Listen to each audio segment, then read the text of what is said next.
What are you expecting? Expecting bang bang. A lot of clatter, a lot of chatter. Guys excited. It's about time. We've been in pads since the spring. 7-on-7 is over. It's time for real football. Do you want these guys, since it's first day pad, to go all out? Do you want them to Full show blown, up? full blown. Just like I said, day one. We'll hit the ground running. We'll set up drills to build it up. You'll see over there with the O line, D line, and front seven, and then we'll get into team periods, and then we'll end practice with live. Usually, when you think of the first day in pads, people think of the defense being the most excited about it, but the offense seems to have a bit of a chip on their shoulder. What do you think is benefiting the most from? I think it's gonna be the offense. If I had to predict today, I think the offensive line is gonna get after it. Richie Incognito talked to the team last night, and it was pretty intense. Whatever you think he said, he said. From your time as a player, coach, I mean, obviously besides hitting someone, but do you have a specific favorite memory from your first time putting on pads at training camp? Yeah, I did Oklahoma drill with Marty Schottenheimer, and that was real. And you got to go multiple times. And Vets went, Bruce Smith went, Darrell Green went, some old guys. They didn't like it, but it was no fair dodging. It was very humbling. I know you said you guys are tackling live at the end. Are you go try to add in a safety element to that and not tackle all the way to the ground, or is it going to be? It's full life. It's live football. So it's been almost a week of the players, having breakfast, lunch, dinner, talking football, being in this environment. How has it progressed until now, this brotherhood that you have set in? I think we're building something really special. It's a tight unit, not just with the players, but our staff, even our scouting department. We got a lot of our college scouts here. They'll be at practice again today, but just eating together, being in their meetings, all of us getting together, understanding what we're all trying to accomplish, and hearing it from myself and then from Telesco, and then that going down. And then I think the best part, a couple of days ago, we had Chef Guy here cook for our team, and I've never seen our team wait for a meal. But we had 91 players plus staff, give over about 150 people waiting to eat with Chef Guy and the celebrity chefs he brought down. And it was good to see everybody go in the team meeting room and just hang out and kind of bond and talk. Every time you're down here, we have to ask for an update on the quarterback competitions. What have you seen from them? Where do you stand right now? Status quo. Just that, status quo. Is there anything more you want to see them do, kind of take charge of the competition? Yeah, I like to see, again, I'm going to keep saying it, just somebody just to take it and say, I'm the guy, AP. Make it clear and evident, and then we'll make that decision at that point. In this kind of a setting, how do they go about doing that? Is it execution, taking care of the ball, command of the offense? What does that come down to? Right, everything. I think it's difficult when we didn't have pads on. There's a lot of things that I'm sure you saw and looked like the defense was winning, but obviously you hope that would stop now with pads on, a little bit more resistant. But it goes back to it. Number one thing is taking care of the ball, putting the team in a position to win, managing the offense, understanding the operational. You saw some situational stuff there yesterday. I think our guys are doing a good job. Both quarterbacks have really embracing it. But again, I'm just going back to it. Somebody has to just separate from the other. Conversely, that's a pretty good defense over on the other side of the ball. What have you seen from that group so far? Yeah, and I said that. The question was asked earlier in the week. Why not do joint practice? I said, I think we got a pretty good defense to judge it on. And I think you guys have seen that. The defense is what you expect in year three.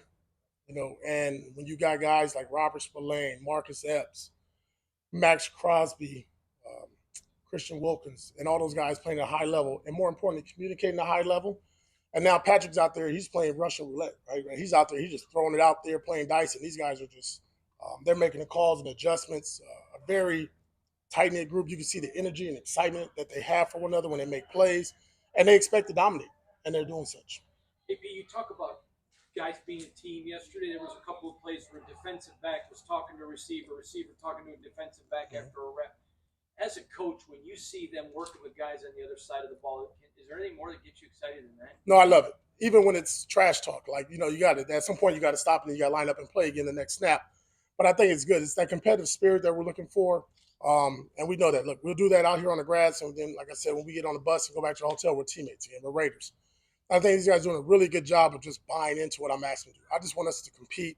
And to me, if we can compete against each other like that and fight and sweat and go about it, and then they get blood out there on the field, we'll be a really good group and unit and team come Sundays.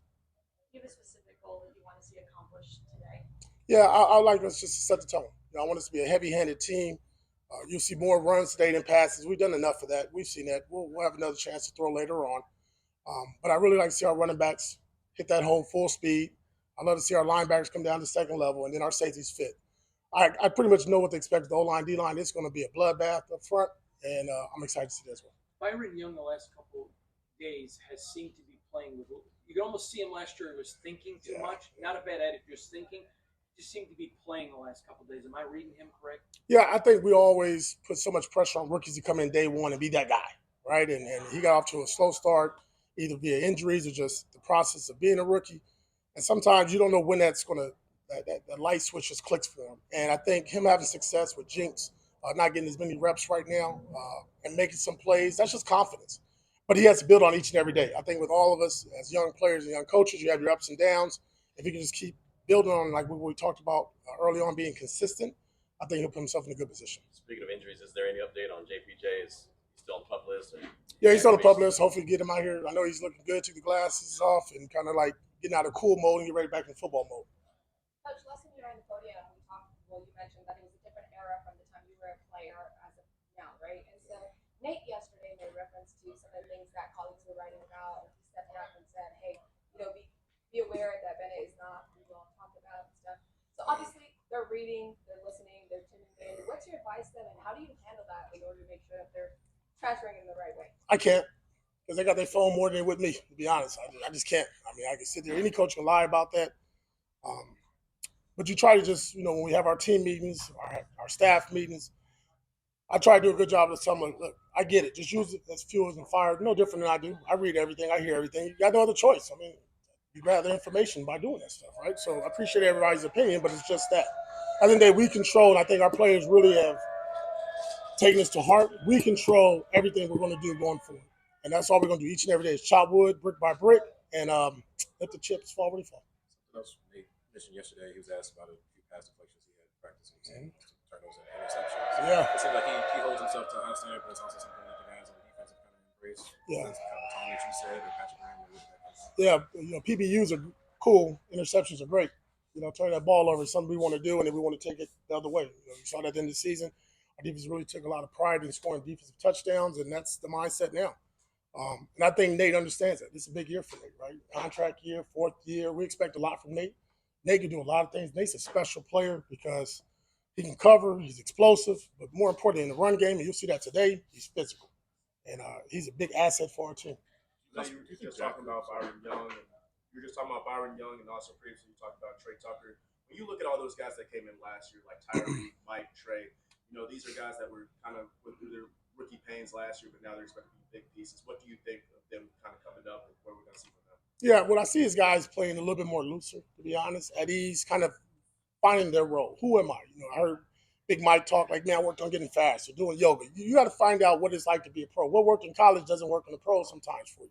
So just adjusting your body, your routines. I think you see with Bennett, he's a gentleman that started earlier in the season for us, had some rough patches, went on the bench, came back in here and there.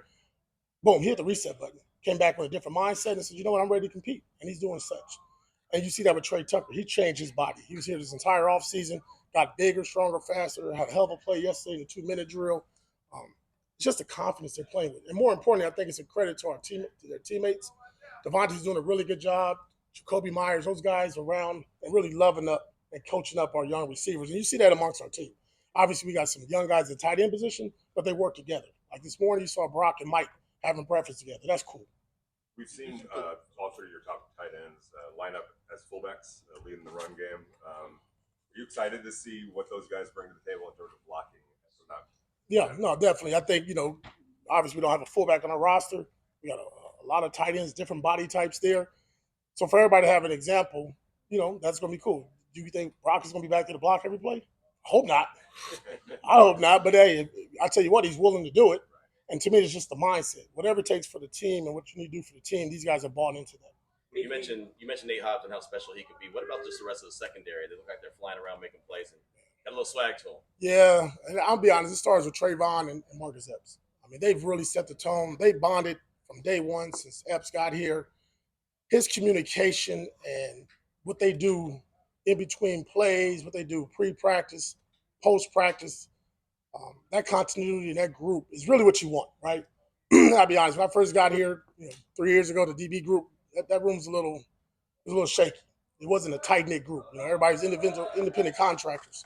Now we don't see that. We see a group playing together, really enjoying each other's success.